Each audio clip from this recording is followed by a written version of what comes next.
This podcast is about another way that terms of the contract can become uncertain.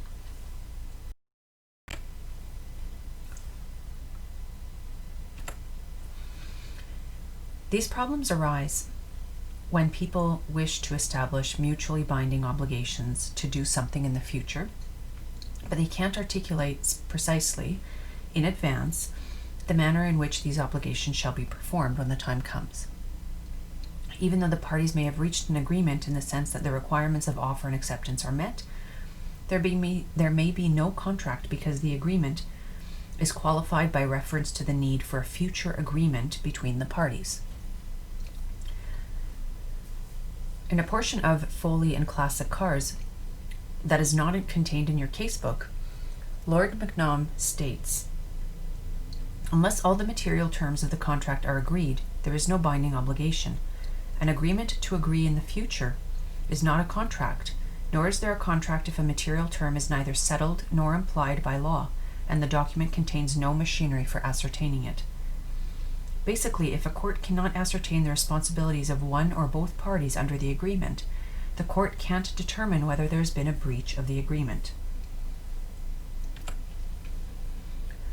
What's the difference between a missing term and a vague term?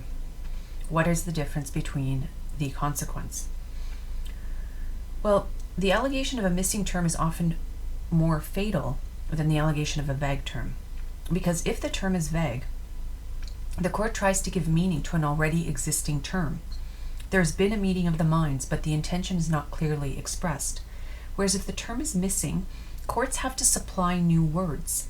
There has been no meeting of the mind. The intention does not exist. And so the issue that courts have to look at is whether the missing terms are so important that the court must conclude that the parties have not yet reached an agreement. And courts apply the test by looking at the context of the agreement. Is it routine in matters like this to reach agreements? Have the parties entered into similar agreements in the past? Has the agreement been partially performed, which would result in unjust enrichment by one party at the expense of the other if the court finds the agreement to be unenforceable?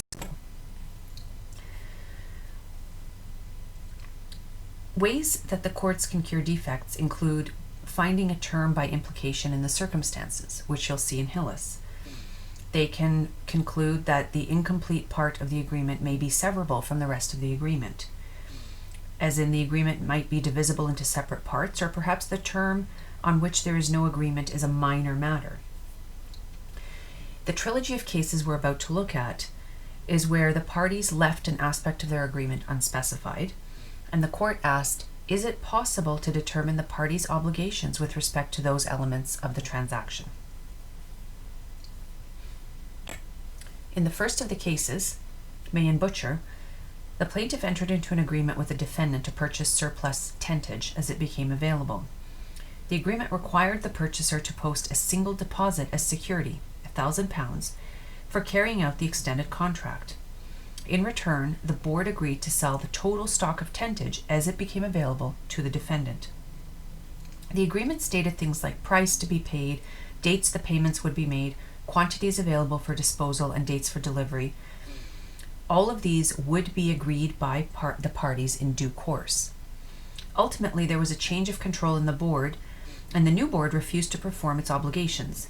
It responded to the purchaser's claim to enforce by arguing that the agreement failed because of missing terms. The issue here is, can an agreement which is incomplete on its face constitute a contract? And the Crown argued that the price was never agreed, so there was in fact no agreement. The court, however, decided an agreement between two parties to enter into an agreement in which some critical part of the contract is left undetermined is no agreement at all. The parties cannot agree that they will, in the future, agree upon a matter which is vital to the arrangement between them and has not yet been determined. There were several reasons the courts came to that conclusion. First, the plaintiff argued that the price was to be a reasonable price under the Sale of Goods Act, but the court didn't agree. Under Section 8 of the Sale of Goods, it says that if parties haven't settled on a price, then the price shall be a reasonable price.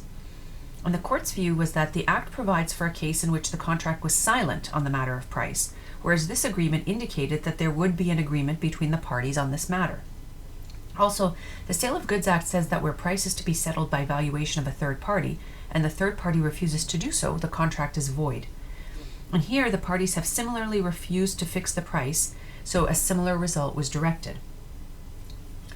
The plaintiff was also argued that the price could be set by arbitration, as agreement provided an arbitration clause. The clause relates to the settlement of what may happen once the agreement is completed, however. Here, the arbitration clause cannot assist in the creation of the contract, meaning if there is no contract, then the arbitration clause does not exist. The plaintiff alternatively argued that the defendant had breached the whole bargain by failing to enter into future agreements.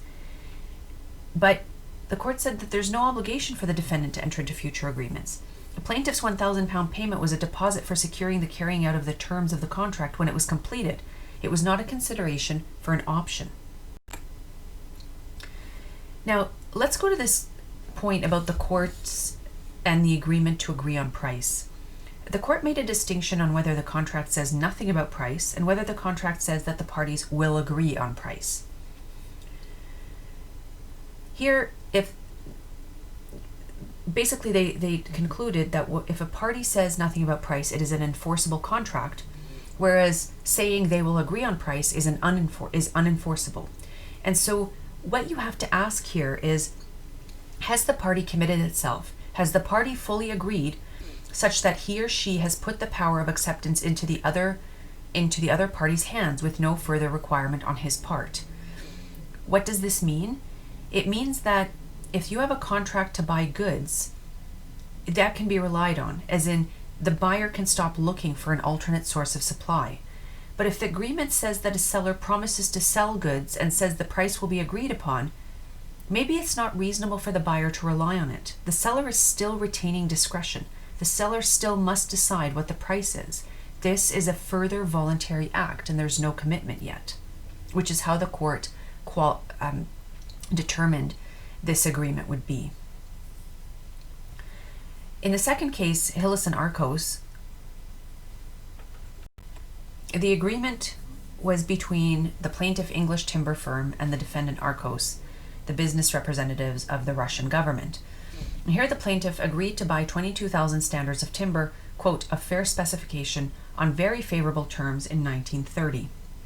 The same agreement also gave the plaintiff the option to enter into the contract with the sellers in 1931 for 100,000 standards of Russian timber, which was called the option provision. Now, this provision was contained within the 1930 agreement. It was an option to buy 100,000 standards during 1931. The price was to be minus 5% of any list price during 1931. The option was set to be on, quote, whatever the conditions are. There was no mention of fair specification, and the option was to be exercised by the 1st of January. Now, the defendant realized that the option was detrimental to their interests because they could get much more money elsewhere, and the defendant sold the entire production of 1931 to a third party. If the option in the first agreement was exercisable as a contract, then by selling the timber to a third party, the defendant was in breach of the agreement. The defendant argued that the option was invalid because it had terms missing, and the defendant based its argument on the absence of the specification terms. The main contract had timber of, quote, fair specification, but the option did not refer to fair specification. And that's why it was arguing that the option was invalid. The plaintiff argued that it was entitled to the same proportions of specifications as under the 1930 contract, so the option didn't need to specify the fair specification part.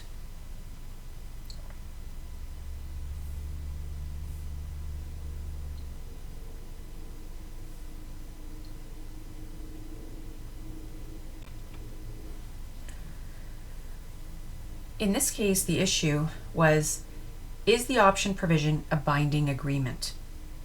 Is the absence of terms fatal to the validity of a contract? And the court decided that missing terms may be implied by circumstance. Now, there are several reasons the court decided that. First, maximums give the general view of the court. So there were several maxims here. The first one would be, words are to be understood that the matter may have effect rather than fail. And that simply means the option is construed to give effect to an apparent contract. The second maxim, that is certain that can be made certain. Meaning specifications are certain if they can be so construed. That doesn't mean the court is to make a contract for the parties or to go outside of the words used. In Clause 9, the price was fixed by reference to a schedule. And a fair specification, are these words too vague or uncertain? Well, no difficulty was experienced in 1930 in applying the words. Also, as far as an option versus an agreement to negotiate, a contract to enter into an enforceable contract is an enforceable contract. It is an option. If, however, the parties agree to negotiate with the hope of effecting a valid contract, that is not a contract. It's too uncertain to have any binding force. Here the appellants had the option of accepting an offer in the terms of Clause 9, such that when it was exercised, a contract came into existence. This will be the case unless the terms of the option are not sufficiently clear. So is the option sufficiently clear? Well, look at the price. The contract itself is clear with regard to price. The court looked at the practice in the business, the practice of the respondents to issue a list. Issuance of an official list price is not a contingency but a practical certainty. Second, they looked at the description of the goods. You have to look at the context. 100,000 standards in the option does not stand alone. If so, it would be uncertain, but the definition comes from the context. This embodies the same definition as that in Clause 7 of the agreement. So as a matter of construction, the same description must apply to the 100,000 standards in the option. Look at the delivery times. Again, this is a matter of construction. Clause 6 would apply to Clause 9. If not, the Sale of Goods Act says deliveries are to be at reasonable times. The third case in the trilogy is Foley and Classic Coaches. Here, the defendant purchased land from the plaintiff under a contract, and the contract required the defendant to execute another contract with the plaintiff. Under this other contract, the defendant agreed to purchase all the required petrol from the plaintiff, and the price was to be agreed by the parties from time to time. And there was an arbitration clause for disputes arising from the contract. The plaintiff transferred all the land to the defendant under the agreement. The defendant purchased petrol from the plaintiff for some time. However, the defendant realized it could purchase petrol cheaper elsewhere, and the plaintiff sought a declaration of validity and an injunction to prevent the defendant from purchasing petrol elsewhere. The issue here was the parties' agreement an enforceable agreement to agree? Can an agreement which is incomplete on its face constitute a contract? And the ratio is that courts can imply missing terms. In the reasoning, Hillis was interpreted as giving a flexible interpretation to May and Butcher. Each case must be decided on the construction of a particular document. The parties thought that they had a contract and they acted in reliance on it, and the arbitration clause applies to any failure to agree as to price. There is an effective and enforceable contract even though no defined price had been agreed on with regard to the petrol. Now, let's consider these three cases. How do we reconcile them? There are similar aspects between them, but the court came out in different ways. In May and Butcher and Hillis and Foley, the parties did not stipulate the basis upon which the sale of goods transaction was to proceed. At the time of the agreement, the parties were unable to determine one or more essential features of an anticipated contract. That was price, quality, description of goods, etc. The problem in all three cases was whether it was possible to determine the content of the parties' obligations to one another. If it is impossible to ascertain what one or the other parties is expected to do to satisfy the agreement, then it is impossible to determine whether there has been a breach or to determine a remedy. In May and Butcher, the prices were to be agreed upon between the parties. There was an agreement to agree and an arbitration clause, and it was held that the agreement to agree was not enforceable. In Hillis and Arcos, the agreement was for the 1930 season said $22,000 at a fair specification. The option for the 1931 season was silent on specifications, but it references the earlier contract. And it was held that there's a valid contract for the 1931 option. The specifications were made certain on the basis of the context of the contract. And finally, in Foley and Classic Coaches, the plaintiff sells the land to the defendant. The contract requires the defendant to buy petrol from the plaintiff, and there's an agreement to agree. Price, quote, the price to be agreed by the parties from time to time, end quote, and an arbitration clause. And the contract there was recognized and enforced.